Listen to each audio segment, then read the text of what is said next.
দর্শক স্বাগত জানাচ্ছি যমুনা টেলিভিশনের নিয়মিত আয়োজন প্রবাসে বাংলাদেশে আপনাদের সাথে রয়েছি আমি আহমেদ রেজা। বিশ্বের বিভিন্ন প্রান্তে থাকা প্রবাসীদের খবর নিয়ে আপনাদেরকে জানাবো সবশেষ তথ্যগুলো।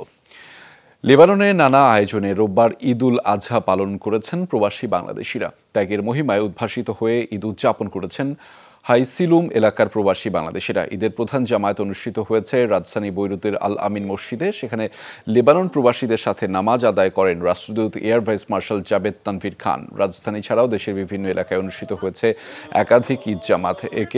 একে অপরের সাথে কোলাকুলি করে ত্যাগ ভাগ করে নিয়েছেন ঈদ আনন্দ। নামাজ শেষে পশু কোরবানি করেছেন ধর্মপ্রাণ মুসল্লিরা। দীর্ঘ ৩৫ বছর এখানে ঈদের জামাত হয়। আজকে তার ধারাবাহিকতা ঈদের জামাত হয়েছে, যে আজকে অনেক লোক এখানে সমাবেত হয়েছে। এই জন্য আমরা গর্বিত, আনন্দিত। লেবাননের প্রবাসীর পক্ষ থেকে দেশ বিদেশের সকল বাংলাদেশিকে জানাচ্ছি ঈদের শুভেচ্ছা। বিপুল উৎসাহ উদ্দীপনায় ঈদ উল আজহা উদযাপিত হয়েছে মালয়েশিয়ায়। সোমবার স্থানীয় সময় সকালে রাজধানী কুয়ালালামপুরে অবস্থিত মসজিদ নেগারায় অনুষ্ঠিত হয়েছে ঈদের সবচেয়ে বড় জামাত। জামাতে স্থানীয়দের পাশাপাশি প্রবাসী বাংলাদেশিদের উপস্থিতি ছিল চোখে পড়ার মতো। রাজধানী ছাড়াও মালয়েশিয়ার বিভিন্ন শহরে ঈদ উল আজহা পালন করেছেন প্রবাসী বাংলাদেশিরা। হাংদোয়া মসজিদ, আল বুখারি মসজিদের জামেক, কোতরোয়া বাংলা মসজিদ সহ বিভিন্ন মসজিদ ও খোলা মাঠে একাধিক জামাতে ঈদের নামাজ আদায় করেন মালয়েশিয়ার প্রবাসীরা। নামাজ শেষে একে অপরের সাথে কোলাকুলি করে ভাগাভাগি করেন ঈদের আনন্দ।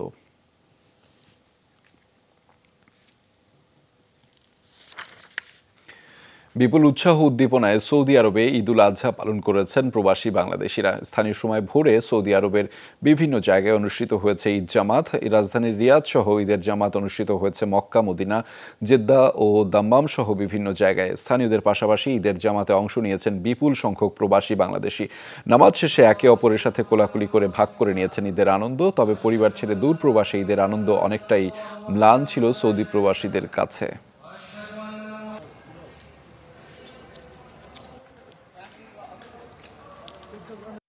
ঈদ তো ঈদই, সবার জন্য ঈদ, বাট কষ্ট তো সেটা মনের ভিতরে আছে। যেটা কি কষ্টটা আছে, প্রবাসে আজকে দীর্ঘদিন ধরে আছি, এখন এই কষ্টটা কাউকে বোঝাতে পারবো না, এই অনুভূতিটা কাউকে বোঝাতে পারবো না।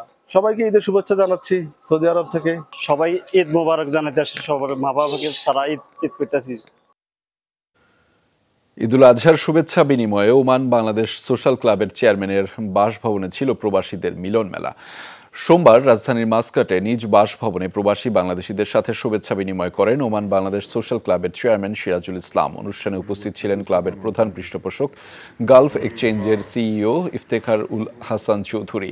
আরও উপস্থিত ছিলেন সিনিয়র সহসভাপতি রেজাউল করিম, যুগ্ম সম্পাদক আনোয়ার হোসেন, আব্দুর রহিম ও আল বারাকা গ্রুপের চেয়ারম্যান আবু ইউসুফ সহ বহু প্রবাসী বাংলাদেশি।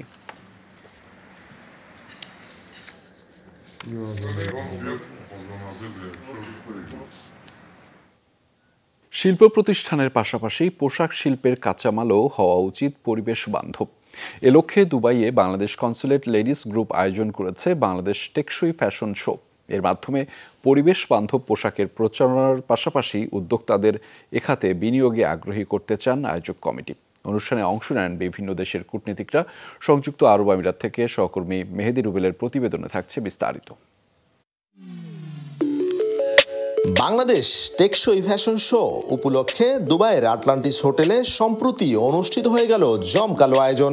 প্রবাসের বুকে দেশি সংস্কৃতি তুলে ধরতে ও পরিবেশ বান্ধব পোশাকের চাহিদা বাড়াতে Dubai Bangladesh consulate ladies group এই আয়োজন করে। অনুষ্ঠানে দেশীয় হস্ত ও কুটির শিল্প সামগ্রী প্রদর্শনীর পাশাপাশি ছিল হাতে বোনা শাড়ির বিশাল সমাহার। প্রদর্শনী উপভোগ করেন মিশর, বাহরাইন, ভারত, ইতালি, ইরাক সহ বিভিন্ন দেশের কনসাল জেনারেল পরিবারের সদস্যরা। উপস্থিত ছিলেন বাংলাদেশের consul general BM Jamal Hossain. এ সময় তারা বাংলাদেশি পণ্যের প্রশংসা করেন। প্রদর্শনী শেষে আয়োজন করা হয় র্যাম শোর, যেখানে দেশীয় শাড়ি পরে মঞ্চ মাতান আমন্ত্রিত অতিথিরা। This fashion show is excellent and I'm wearing a sari which is gifted by Bangladesh spouse. So this is a Bangladeshi cotton sari with hand paint. Love Bangladeshi sari. Thank you. We are so glad to today's event, and thank you very much for Abida, the spouse of Bangladesh. This event is very nice. We are glad to wear this kind of sari. 20টা দেশের প্রতিনিধি এখানে ছিলেন।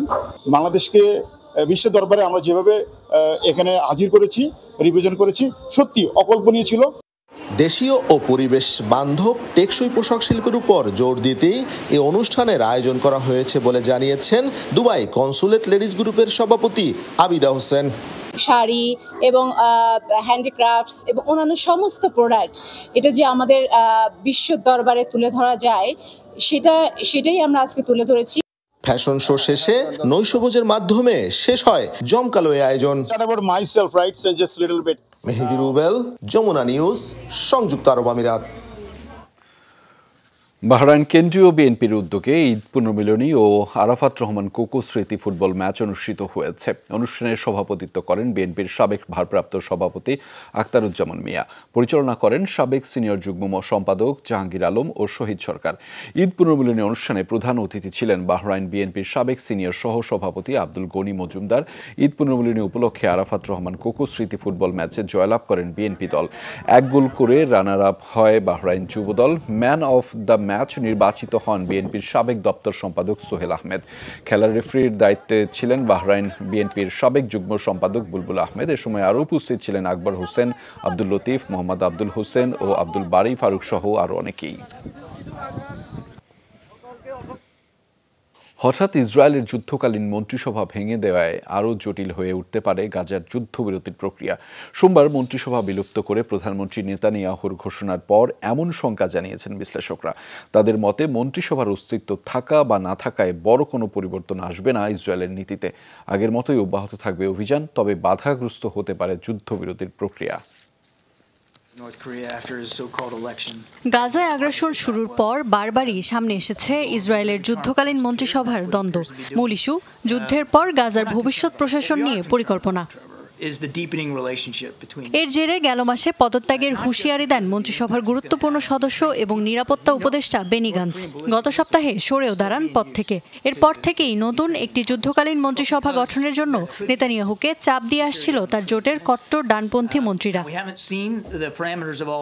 অবশেষে ইসরায়েলের যুদ্ধকালীন মন্ত্রিসভা ভেঙে দিলেন প্রধানমন্ত্রী বেনিয়ামিন নেতানিয়াহু।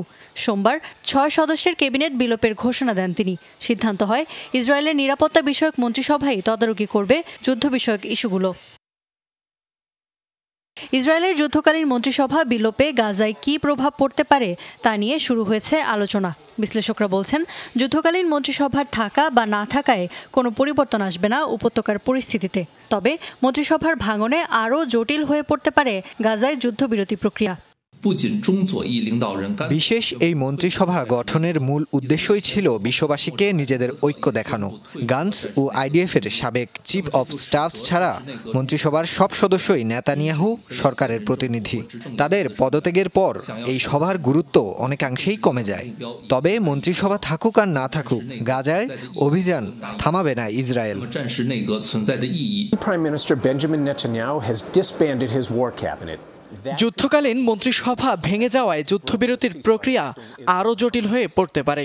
কারণ এখন যুদ্ধ সংক্রান্ত যে কোনো সিদ্ধান্ত নেবে ইসরায়েলের নিরাপত্তা বিষয়ক মন্ত্রিসভা, যেখানে বেশিরভাগ সদস্যই কট্টরপন্থী এবং তারা যুদ্ধবিরতি চায় না, বরং আগ্রাসন আরও জোরদারের পক্ষে। এদিকে যুদ্ধকালীন এই মন্ত্রিসভার গঠন ইসরায়েলের জন্য গুরুত্বপূর্ণ সিদ্ধান্ত ছিল বলছে যুক্তরাষ্ট্র। তবে বেনি গান্টজের পদত্যাগের পর ক্যাবিনেট বিলোপ ছাড়া আর কোনো উপায় ছিল না প্রধানমন্ত্রী নেতানিয়াহুর। এমন মন্তব্য মার্কিন জাতীয় নিরাপত্তা বিষয়ক উপদেষ্টার। যুক্তরাষ্ট্র মনে করে যুদ্ধকালীন মন্ত্রিসভা গঠন ইসরায়েলের জন্য একটি সময়োপযোগী সিদ্ধান্ত ছিল। তবে সভার গুরুত্বপূর্ণ সদস্য বেনি গান্টজের পদত্যাগের পর প্রধানমন্ত্রীর জন্য সভা ভেঙে দেয়া ছাড়া অন্য কোনো উপায় ছিল কিনা তা বলা কঠিন। গত বছর 7 অক্টোবর হামাসের নজিরবিহীন হামলার কয়েকদিনের মাথায় যুদ্ধকালীন মন্ত্রিসভা গঠন করেন নেতানিয়াহু। মূলত গাজায় অভিযানের বিষয়ে নীতি নির্ধারণে কাজ করত এই মন্ত্রিসভা। ইফাতার খন্দকার, যমুনা নিউজ। দর্শক, এই ছিল প্রবাসী বাংলাদেশের আয়োজনে। এতক্ষণ সাথে থাকার জন্য সবাইকে ধন্যবাদ।